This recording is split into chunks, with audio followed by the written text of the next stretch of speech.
This is a sample chapter from Fitton Books.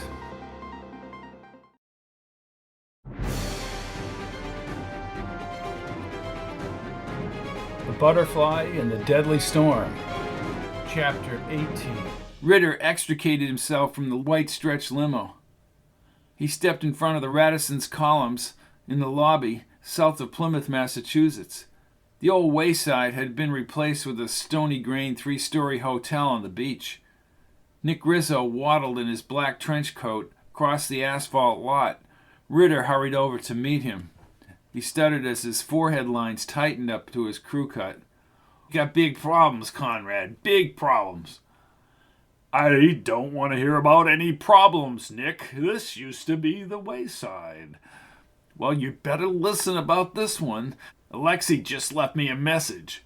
Ritter buttoned up his cashmere coat and then swatted his hand through the air. "Who gives a goddamn? I'm in charge here." "You should let me handle this. Dmitri has told me these two individuals are my problem." No. They threaten me personally. Somehow they know about my past." Rizzo clasped his pudgy hand around Ritter's thin bicep. "Why risk your career by going after anyone? That's what we get frigging paid for. You shouldn't even be back here. If Dmitri wants..." "I really don't give a damn what Dmitri wants." Rizzo then put his arm fully around his shoulder, but Ritter pushed him away. "No one threatens Conrad Ritter. No one stops Conrad Ritter. You should have known that from way back, Nick." "This isn't some simple little radio station caper. We're not dealing with town folk here like we did 40 years ago. I am totally against your involvement back here." "Get a room here at the Radisson, then we'll go out and find this Jenna and Tucker. Where's your vehicle?" "The expedition is damaged. We now have an Escalade."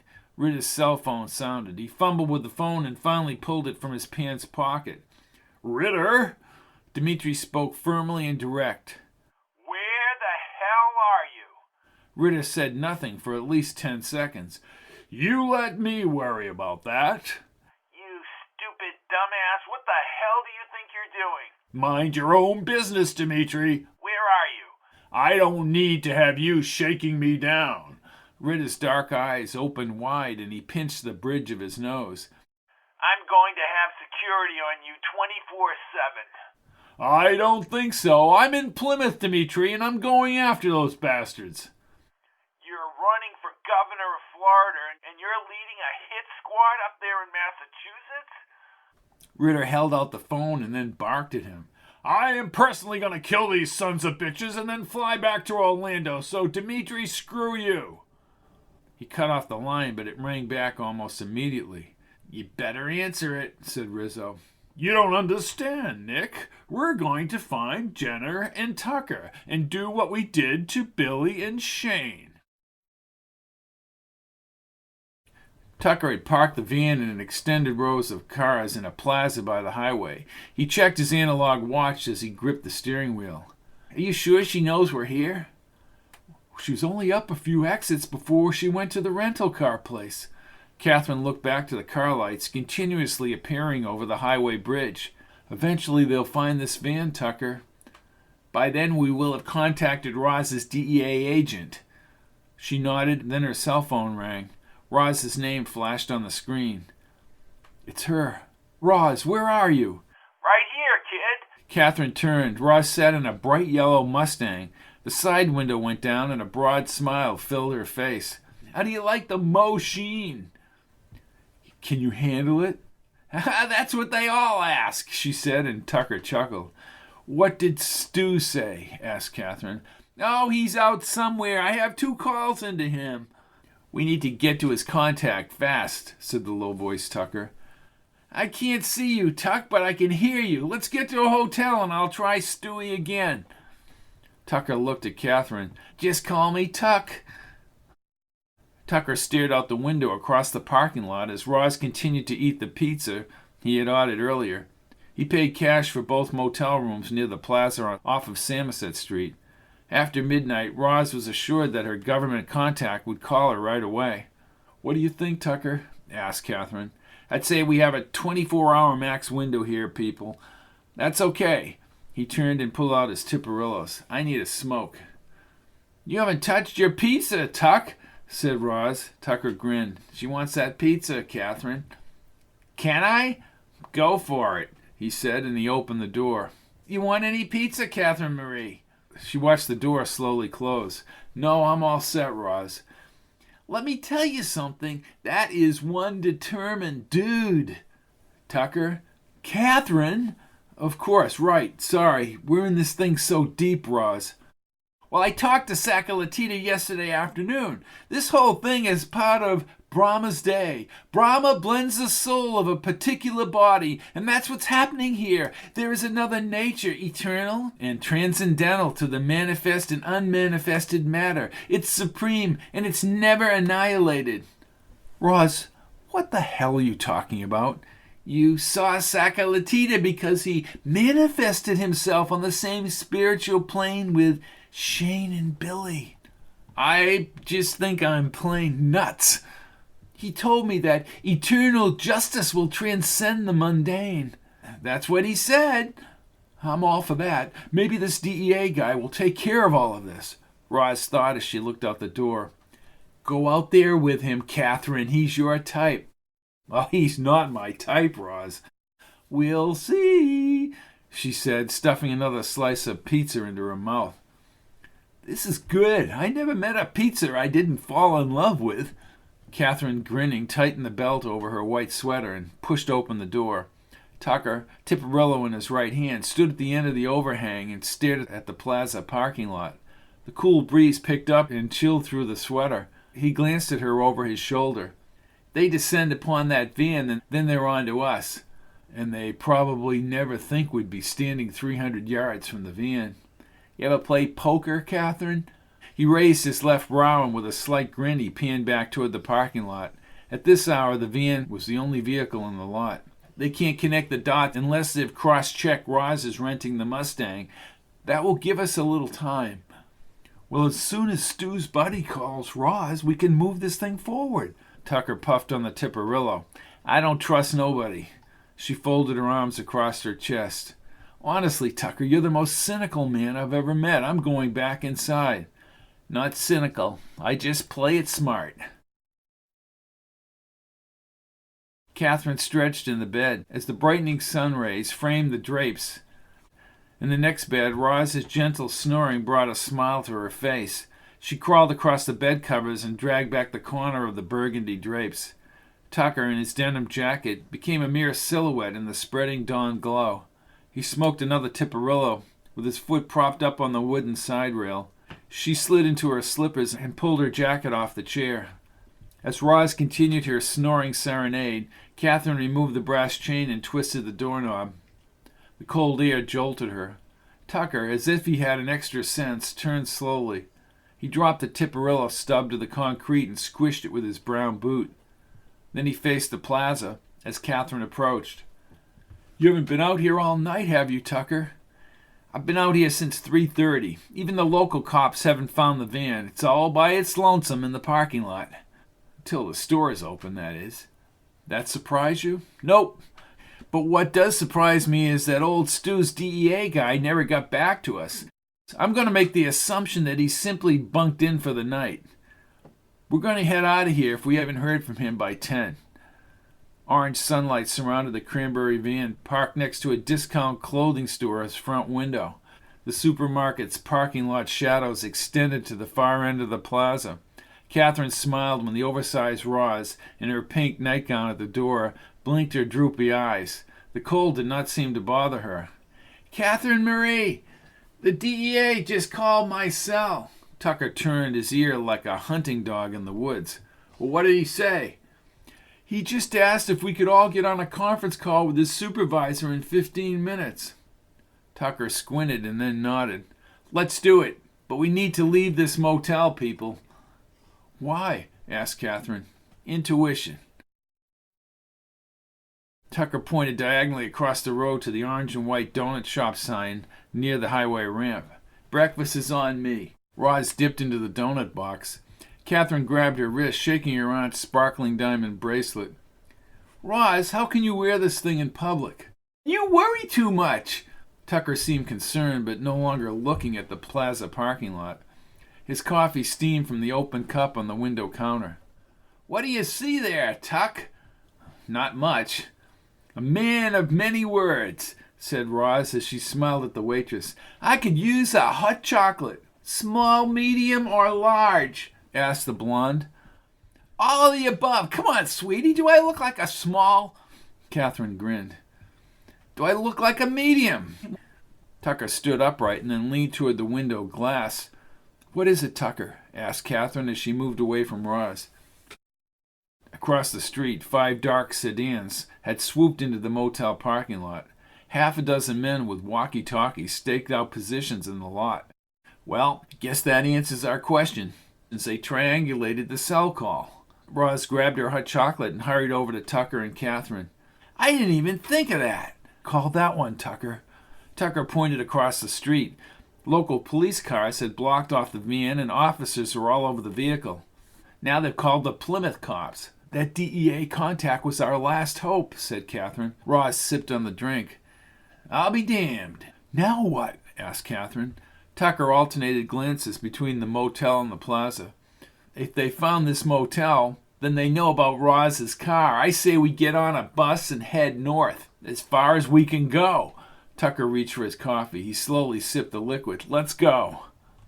He had just opened the door for Catherine and Roz when a black Escalade entered the motel lot. The pudgy man with a crew cut exited the driver's side. "Nick Rizzo," said Catherine. Rizzo moved around the car. And then Conrad Ritter materialized in the back seat when the window zipped downward. Tucker grinned. "And there he is, the big kahuna himself." "Conrad Ritter!" exclaimed Roz. They rushed along the cars to the Mustang. Tucker got behind the wheel as Catherine and Roz climbed in back. Catherine leaned forward as Tucker started the car. "Why is he here?" "We're looking at a totally vindictive individual," said Tucker. He started the powerful car and peered over his shoulder as he backed up. Then he shifted, and they moved ever so slowly toward the rear exit. Roz and Catherine turned in unison. Catherine leaned toward Tucker again. "Rizzo, he's back in the Escalade." The tires screeched as Tucker whipped onto the side road. Then he accelerated under the highway bridge. Rizzo and Ritter trailed several hundred yards behind him. "We are in major league trouble." He spun left and headed up a hill lined with towering monuments at the top. At the bottom of the hill, the Cadillac pursued them at high speed. Tucker turned right. "Hold on." The Mustang went airborne for a few seconds and then down the next hill. Catherine's neck snapped against the vinyl seat as they hit the ground. She held on to Roz as Tucker accelerated through a neighborhood of 3-decker apartments. Tucker negotiated the turns with the skill of a NASCAR driver and only bumped the sidewalk once, but the Escalade continued in pursuit. When he turned onto a forested dirt road, Roz covered her eyes and then looked through her fingers. The tree branches whipped against the windshield and the fenders. The Mustang's right front tire hit a pothole, and the rear quarter fishtailed. Tucker fought to control the car. "Come on, you horse!" shouted Tucker, but the Mustang slid down the sandy embankment. The car tilted skyward, and the rear wheels spun the dirt into the air. "Everyone out!" Tucker kicked the passenger door upward. Cold air burst inside the car. He rolled outside and extended his hand. Roz crawled under the dirt and leaves, followed by Catherine. Tucker extended his hands. They rounded the trunk into the thicket on the steep downhill grade. He repeatedly told them to go forward and not to look back no matter what happened. They were below a rocky ledge when the first shots rolled through the forest. Catherine thought she heard Ritter's distant voice. The ground leveled and houses were visible near a busy road a few hundred feet through the branches. The underbrush scraped her arms as they struggled toward the houses ahead. One shot, followed by a broken limb, emanated from the top of the wooded hill. But the second, sharper crack produced a whooshing sound just above Catherine's head. Her stomach tingled as she prepared to be hit, but the shooting stopped. They ran across yellowed grass that bordered a greener backyard. Tucker stayed with them on the uneven asphalt driveway. Numerous cars passed at the street. "Across the road!" An old brick mill set back from the street had a narrow smokestack near a pudgy tower with arched windows. They held hands across the road, scrambling across the dried grass toward an aluminum frame glass door to the right. Tucker pulled back the door and they scooted inside. He leaned around the frame and checked outside as Catherine peered down a long brick-lined corridor with shops and just a trickle of customers. Her heart beat crazily. Roz, breathing heavily, gazed up at her. "Ritter, he's out of his mind. A long-distance runner, I ain't." "I assume," said Tucker, turning back, "that they stopped that shooting, which means they're on their way down here." Roz looked down the corridor. "Where do we go now?" Tucker squinted. Tucker looked at Catherine's scraped arms. "You all right, Catherine?" "Yeah. Ritter just can't fly into town and blow us away." "Here comes the Escalade." Tucker turned with Catherine as the black Cadillac skidded diagonally across the parking lot. They trotted along the cement near an old vinyl record store and several discount clothing establishments. Tucker glided like a guard, blocking a defensive lineman, and plowed Roz and Catherine into the record store. Surrounding speakers buzzed with Paul Simon's "You Can Call Me Al" as Catherine glanced over her shoulder. To her right, Ritter ascended a metal staircase and pointed a black handgun at her. Rizzo and another guy, also armed, followed behind. Tucker pushed Roz and Catherine to the floor. Ritter's wide face contorted into a wrinkled mass of hatred and disgust as he popped off several shots. Record displays shattered and someone yelled from up front. Catherine, shielded by Tucker, clutched onto Roz. More bullets hit the wall and the floor. "Keep on your bellies," yelled Tucker. "We're going to crawl into that stockroom. It's our only option." As she wiggled on her stomach across the old wood floor, Ritter shouted from behind. "You should have minded your own business, you lousy bastards!" Catherine thought they would all soon be dead. Tucker maneuvered them under a colored curtain into a low-lit, shelf-lined back room beyond. Then he secured the door. Bullets soon pierced the wood, leaving clean white grooves into the brown paint. He pulled Catherine and Roz along a white-painted brick wall. 2 metal cage windows 6 feet up in the wall prevented any exit. Tucker's grimace only added to her fear. More bullets splintered the door. He shoved them down a dark and shelved area toward a bathroom. Standing to her left in a green and red robe, the white-haired Dr. Sakalatita opened his arms. "Come with me." "Sakalatita." They reached a solid white brick wall under a fluorescent light. Where do you want us to go? There's no way out. This is a wall." The remaining wood from the door sounded like dice rolling onto the cement as chunks spun across the floor. "You are no longer in danger, Mr. Tucker." "What the hell is this?" asked Tucker as he looked at Catherine. From up front, Ritter laughed as he stood in front of the shelves. "You're all dead now." He raised his gun and Tucker shielded himself between Catherine, Roz, and Sakalatita. Ritter screamed something incoherent as he pulled the trigger. "You do it, I'm going to kill you!" Sakalatita moved his arm upward and into the wall. His body half merged into the brick. "Take my hand." "Oh, God Almighty!" Sakalatita merged into the bricks. Roz opened her eyes wide and fell backward behind the wall. Tucker slipped his calloused hand around Catherine's smaller hand. As they both leaped toward the bricks, turgid forces surrounded their bodies. "You there, Tucker?" "We just went through a friggin' wall." Outside, dozens of shots ricocheted around the stockroom. Ritter screamed about letting them get away. "Cowards! Cowards! They're all cowards!" "It's the transformation therapy," said Roz somewhere in the dark. "I have summoned all the lost souls," said Sakalatita, now above them. "Well, this is all happy horseshit," said Tucker. "You are here, aren't you, Mr. Tucker? Variations of this therapy have occurred throughout history. I have researched a wide range of methods to contact the dead and transform time. We've got a guy out there trying to make us look like Swiss cheese." "You risk being trapped," said Sakalatita.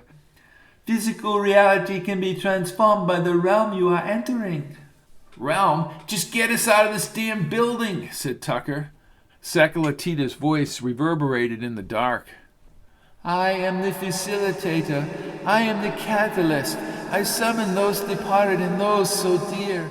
Then he chanted something in another language. Abadi, Abadi, Abadi. I can't move, said Catherine. Tucker's voice overrode Sakalatita's incomprehensible dialogue. I can't move either. That's enough, Sakalatita. Sakalatita then spoke in English. William Ellis and Shane Kerrigan, your days walking upon this earth have long since passed. The suffering, the anguish of your lost lives. Abadi, Abadi, Abadi. Catherine's heart thumped and her eyes popped as if she were in a pressurized plane. Although she could not speak, she called out to Tucker in her thoughts. From behind the brick wall, her thoughts, continuously receding as if she were on a fast-moving boat skipping across the water, drifted into an unreal, remote place. She fell forward like an elevator in free fall. As she gasped for breath, the high-pitched cacophony reached a crescendo, but instantly stopped. The darkness persisted when she opened her eyes and moved freely within the void. Time eluded her as she floated in total isolation. Again she closed her eyes and her body slowly tumbled like a spacecraft out of control. She longed for the touch of another human being. Loneliness inside this nothingness proved worse than death.